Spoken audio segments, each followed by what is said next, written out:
Hello guys, let's talk today about this VIOFO camera and the settings. Here I have this model, the A119 Mini 2. It's using the new firmware, so I have all the features available. Starting here with the resolution. When you click on the resolution, you see that you have different resolutions. You can choose the best resolution possible, so you can record with better quality. Okay, and then comes bit rate. Usually comes with median. I always change to high so I have a better image. Of course, you're gonna use more space on your SD card, so you need to use a large SD card. Recommend it. So loop recording usually comes with 3 minutes, which it's good enough for me. Every 3 minutes you have a new video.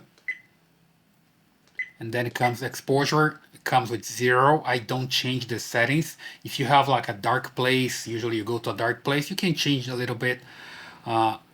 And exposure to a better exposure to this, but I don't use it that much. So here you have HDR, which is very important. You can have it on, off, or you can select the time that you have on and off. Okay, the time of the day. And then comes parking mode. Remember that you need parking mode to having parking mode working. You need to have the hardwired kit, right? Otherwise, you're gonna turn off the engine of your car, and it's going to turn off the camera, so parking mode doesn't work. So you have the option for off, auto event detection, time lapse, and you have also here option for low bit rate. Okay, so you can choose whatever is better for you. Then you can also control the timer, parking mode timer, and recording timer.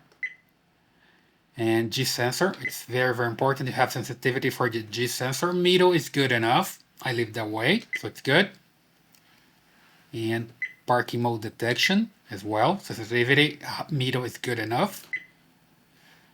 Time-lapse recording, which is very interesting. You can have time-lapse recording with millisecond, 100 milliseconds, 200 milliseconds, and things like that.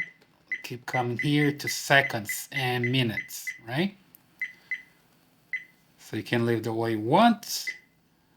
Here, motion detection, on or off, depending on the situation. You can record only with motion detection, so you can save space on your drive, on your SD card, and you can look for the information easily as well, only when there's motion.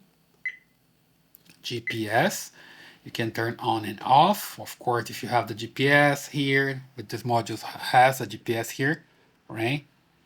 So this unit has a GPS module, so it's better use it, right? So leave it on. And then you come here with GPS in parking mode, speed unit. Let's say, for example, you prefer kilometers per hour instead of miles per hour. Can change here. Also the G sensor sensitivity here. Wi-Fi. You can use 2.4 or 5 gigahertz Wi-Fi, and also 5.8, depending on the phone that you have. Yeah, you can use different frequencies here, right? Of course, you have the date stamp, so you can put on or off, so you can have the information in the LCD display. GPS info setup. You can have all the information, or just speed, or just coordinates. Okay, usually I have all the information, so I have a better idea what's going on, where the camera is located during the recording, things like that, with the coordinates. It's pretty good. And then I also have camera model stamp. We can have the information about the camera in the LCD monitor. Record audio, it's pretty good. If you want to record audio, remember to put this on. Sometimes people just forget this and they don't have audio recorded, right? Screensaver, if you want to have a screensaver running, you have these options as well. Boot delay. Okay, usually it comes with off, and I don't change this. I don't need a boot delay on this device. LED, if you don't want to see the LED, you put it off as well. Here we go, the options for LED, on or off. Everything is on here. I prefer the way, see everything that's working. Then you need to set the date and time, time zone, language, like basic stuff that you need to have set it up, right? Volume, if you don't like the volume, like it comes like this. It comes medium. I think it's too high. It's annoying, right? Especially you start hearing this beep every time. It's annoying, so I leave on low. You can leave on low as well. Then you can control voice notification on or off, the voice control as well. It's pretty good to leave it on. It comes on, so you can send commands to the camera, which is pretty good. Leave it that way, it's better. Voice control and voice command, right? And here is the list of the voice commands that you have, right? If you start saying this, the camera is going to obey, right? So I'm not gonna say them, otherwise the camera start like obeying the commands, right? So you have those commands here. As you can see, this is the list. You can just read it here. Everything that you can do. This information is also in the camera's manual, right? Beep sound, always on.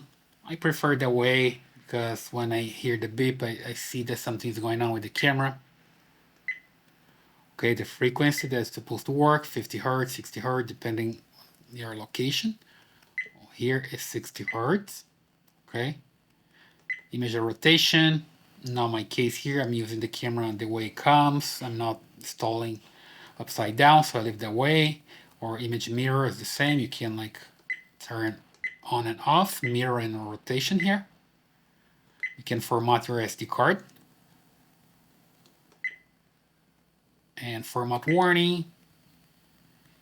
Okay, you can set up the time for format warning, default settings. You can also bring the camera to the default settings. If you like mess up with some configuration, you can try again. Start all the configuration from scratch. You can come here to the default settings and go over the configuration all over again, the way it comes from factory, right? Car number. This is also interesting. You can put here the information about your car number. And the information that you want here, it's up to you, right? So you have here displaying this information, okay? And the custom text, as you want here to show in the LCD as well. Okay, if you want something like this, you just put it here. Oops, I just left the menu. When you do this, you need to stop the recording to go back to the menu, right? You see that just stop recording, then I click here, go to the menu, right? So let me just come down again. We are seeing all these menus. Screensaver, boot delay, LED, volume, a lot of interesting information here. Format SD card, we saw that already. Custom text stamp. Okay, the last menu here, the only one was missing is the firmware version, right? When you come here, you can see the firmware version. I'm using the latest one. Just in case you need to come to this menu, you see it's the last one here on the list. So it takes a while to get there. So there's a trick here when you're like trying to come to the menu again. Let me just stop recording here.